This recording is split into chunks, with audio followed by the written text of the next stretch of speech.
Quick disclaimer before we start today's video. This is an excerpt of a 30-minute in-depth guitar home recording course you can stream and download on patreon.com/Bernd. You can also download the special camper profile we are using in this video over there. No more interruptions, let's go. Does your tone suck? Or in less offensive terms, were you ever unsatisfied with your guitar tone when you were practicing, recording or playing, especially at home? Those are the exact questions we want to answer today. So we prepared 4 awesome topics that will take your guitar sound to the next level right after watching this video until the end. And since I'm also guilty of less than optimal sound, especially in my earlier videos, I thought this is the perfect opportunity to visit my absolute favorite producer in the entire world, Mr. Daniel Fellner. Hi.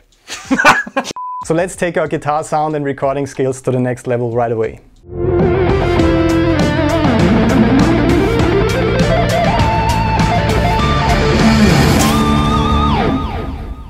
So let's start from scratch. What is the very first topic I have to pay attention to when I'm recording guitar at home? The very first thing would be setting the levels of your guitar with the gain on your interface. So super basic, let's assume you want to record your guitar DI. If you level your gain, most important thing is to not clip the input. Let's do that. Let's do that. Yeah, that sounds interesting. That sounds interesting, but not the kind of distortion we are looking for here. And not to go too low, just so you hit the amp or the amp simulation at just the right level, so the amp can function properly. Okay, let's move to the second topic now. We're gonna be talking about how you can record a DI signal as well as your amp signal and what you can do with that DI signal after the fact. So, recording a DI signal parallel to your amp signal or Kemper, XFX, Helix, whatever it may be. There are many reasons to do that. A DI box, most of the time, an active DI box has like a pad. I set this pad to 20 dB. I put Bernd's guitar here at the input, and the output, it's on the other side actually, goes right into my interface. You see there's a lot less input now because I've put this 20 dB pad in. Yes. Alright, so we got our DI box. Now I got 2 channels set up right here. One is taking the input from the DI box and one is connected to my Kemper. On this DI box I have an input where my guitar goes and I have a link output which is sending the guitar signal as it is back out of this output, and I connect that to the Kemper. So this is our DI, and this is our Kemper.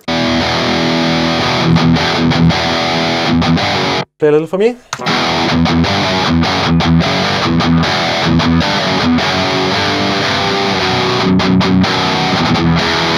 Thank you very much. So now I got this amp signal here, and this DI signal here. There are several upsides to recording a DI signal. First and foremost, you can always reamp it if like at a later stage it turns out you don't like your sound after all. I find it very useful to find mistakes in your playing, because at like very high gain stages it's very hard to really clearly hear. Also where the accents are falling, you can see. Yes, you can absolutely see.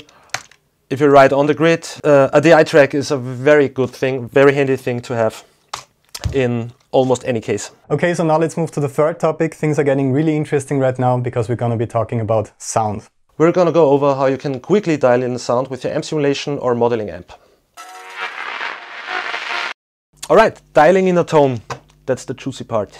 What's going to be the end result of your recording? If it's going to be just guitar, you might have a different approach than if it's gonna be in a mix with drums and bass and keyboards and pan flute.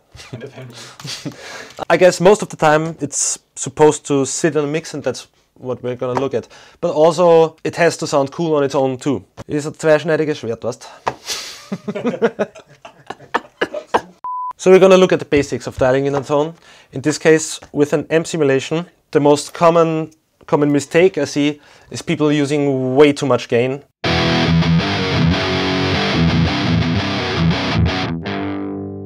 It's just mud in the end and you don't really hear what's happening on the guitar, right? So that's not what we want.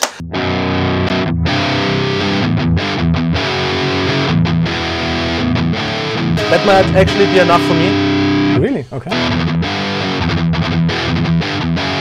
We're also going to use an overdrive pedal. I don't use this overdrive pedal to really distort the signal coming in.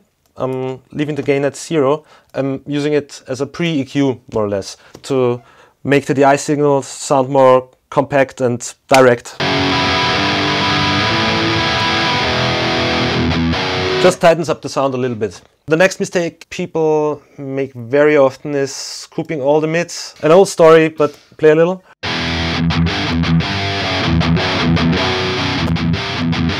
For some people it might be pleasing to the ear at first, but the mids are really where all the meat is of the guitar. Start from gain 0 and work up until you feel okay, that's okay for my style of playing. A good rule of thumb is never to go too extreme with your knobs. While it may be pleasing to you right at the moment, it's probably gonna be too extreme. But it's gonna hide some mistakes. It's gonna hide some mistakes, yeah.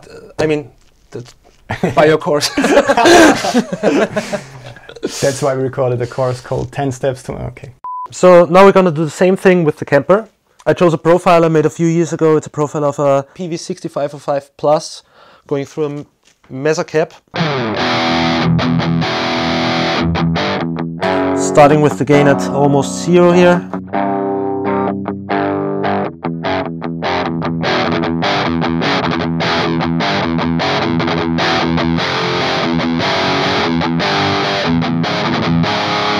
Same trick, we use a simulation of the tube screamer.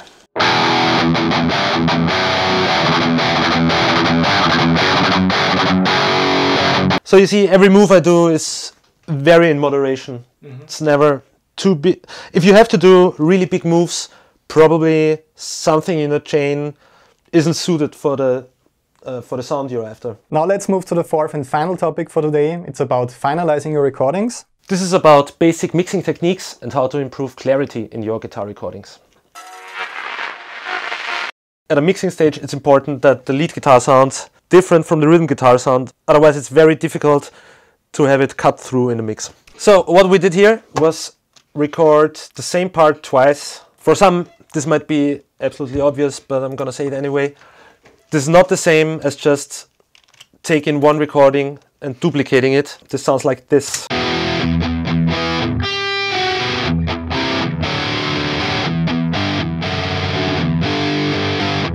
As opposed to just one single recording in the middle, which sounds like this.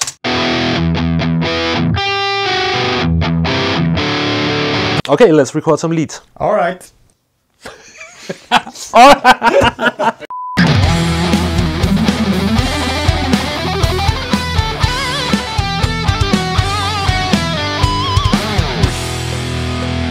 Okay, so the first thing I do is roll off a little low end. Everything below, let's say 90 Hertz is not really usable in rhythm guitars anyways, so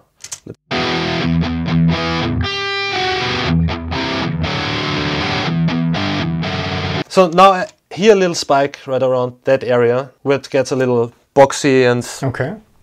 Do you also see that on the EQ? You can also see that, but it's preferable to do it by ear actually, because a lot of the stuff looks wild but is actually necessary for the sound. Okay. That EQ has that great feature, you can listen to just that frequency. This is what I'm talking about. So as you can hear, that's not really necessary for our sound, I guess. I'm gonna dial it down a few dB. There's a thing called, by some, called mirror EQing, which can help you let your lead guitars cut through the mix. We're gonna need to find the frequency where the lead guitar really speaks. I'm gonna show you what I mean by that.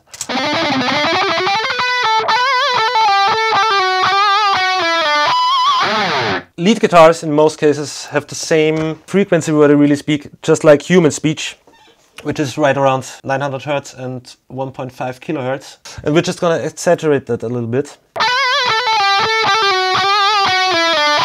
I would say that's where it really bites. We're gonna do the exact opposite on the rhythm guitars. So we're looking for 1.2, right around here. and do the same thing in the opposite direction. So lead guitars, what I will often do is put a delay on there.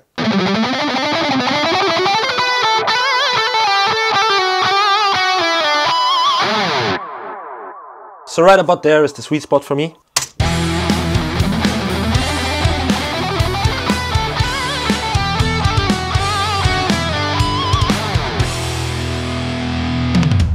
Okay guys and girls, that's it for today. Thanks a lot for tuning in for this very special episode, for this field trip that we're taking on the channel today. Of course, thanks a lot to Daniel Fellner for taking the time. You can find all of his social links below in the description of this video. Make sure to follow him. Leave a comment to tell me what you thought about this episode and if you should do this more often. Leave a like in case you learned something today, and also don't forget to subscribe to join this guitar community today. I will see you guys and girls in the next video. All the best and have a lot of fun shredding until then.